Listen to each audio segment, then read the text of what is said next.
আসসালামু আলাইকুম। আজকে আমি আপনাদেরকে কচু ঘাটির রেসিপি করে দেখাবো, আর এই ভিডিওটি প্রথম থেকে অবশ্যই শেষ পর্যন্ত দেখবেন। দেখতে পাচ্ছেন এখানে আমি কিছু কচু নিয়েছি, আর একটি পাত্রে আমি কচুগুলো সেদ্ধ করতে দিয়েছি। পরিমাপ মতো পানি দিয়ে দিলাম। এখন দেখে আসবো কচুগুলো কেমন সেদ্ধ হয়েছে। তো সেদ্ধ হয়ে গেছে, এখন আমি নামিয়ে নেব।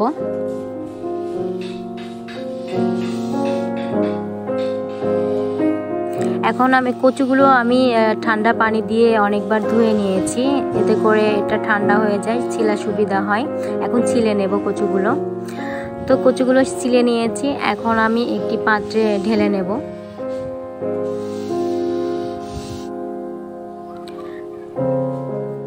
এখন আমি পুরো হাত চুবায়ে এটি ভর্তা মতো করে নেব, মানে মিহিন করে নেব।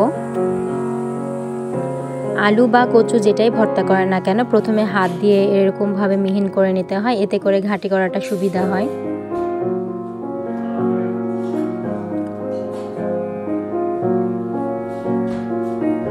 তো এভাবে আমি হাত দিয়ে মিহিন করে নিচ্ছি। তো মিহিন করা হয়ে গেছে।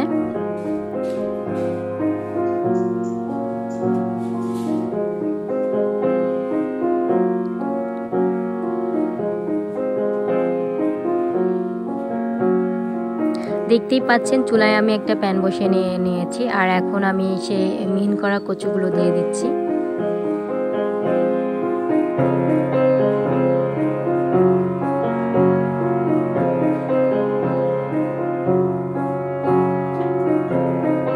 দিয়ে দিলাম 1 চামচ মতো রসুন বাটা, 1 চামচ মতো পেঁয়াজ বাটা। এখানে আমি শুকনা মরিচ ব্লেন্ড করে রেখেছিলাম শুকনা ভাবে, সেটা দিয়ে দিলাম 1 চামচ মতো, 2 চামচ মতো দিয়ে দিলাম। আপনারা ঝালটা আপনাদের পরিমাণ মতো দিয়ে দিবেন। 1 টুকরো দারচিনি, ধনিয়া গুঁড়া, জিরে গুঁড়া,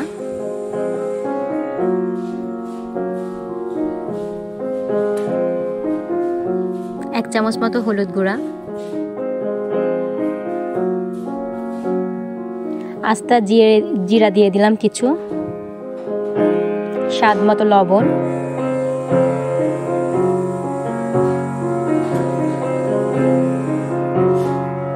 এখন দিয়ে দিচ্ছি পরিমাপ মতো পানি। পানিটা আপনারা পরিমাপ মতো দিয়ে দিবেন, যেন ঘাটিটা বেশি পাতলাও না হয় এবং ঘনও না হয়, সেদিকে খেয়াল রেখে পানিটা দিতে হবে।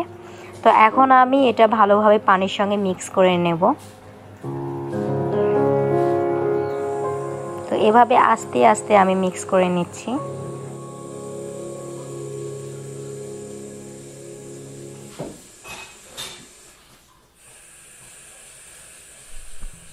কিছুক্ষণের জন্য ঢেকে রাখবো। তো এখন আমি আবার একটু নেড়ে দিচ্ছি। তো এভাবে ঢাকনা খুলে খুলে একটু নেড়ে দিতে হবে মাঝে মাঝে, তাহলে ঘাটিটা খুব ভালোভাবে হবে।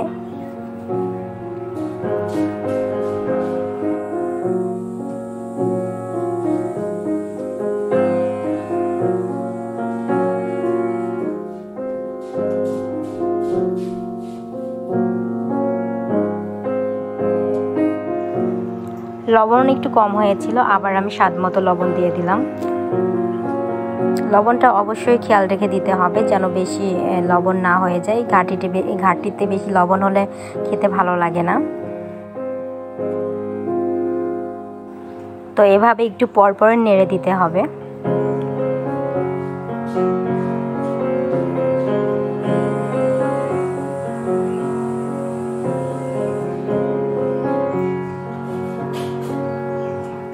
তো এখন আমি ঘাটিটা নামিয়ে নেব।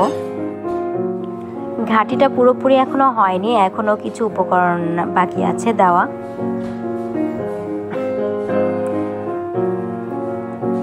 দিয়ে দিচ্ছি সয়াবিন তেল। তেলটা আমি একটু ভালোভাবে তাপাই নেব।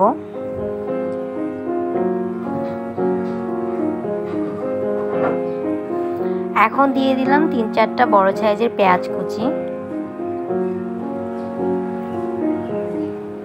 পেঁয়াজগুলো আমি একটু হালকা ভেজে নেব, মানে বাদামি কালার করে নেব।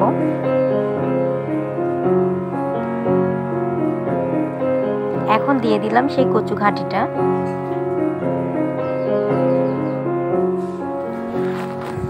কচু ঘাটি কিন্তু গরম ভাতের সাথে খুবই মজা লাগে খেতে, আর এমনিতেও যদি খালি খাওয়া যায় তাহলে খুবই ভালো লাগে। কচু ভর্তা কিংবা ঘাটি যেটাই হোক না কেন আমার কাছে খুবই ভালো লাগে।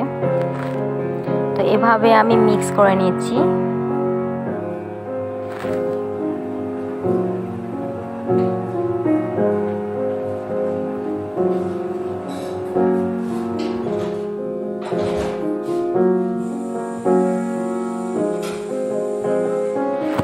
চুলার উপর কিছুক্ষণ রেখে আমি নামিয়ে নেব।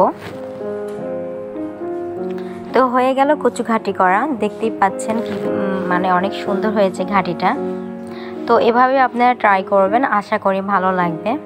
আর ভিডিওটি যদি আপনাদের ভালো লেগে থাকে অবশ্যই সাবস্ক্রাইব করবেন এবং লাইক কমেন্ট শেয়ার করে পাশে থাকবেন। আসসালামু আলাইকুম।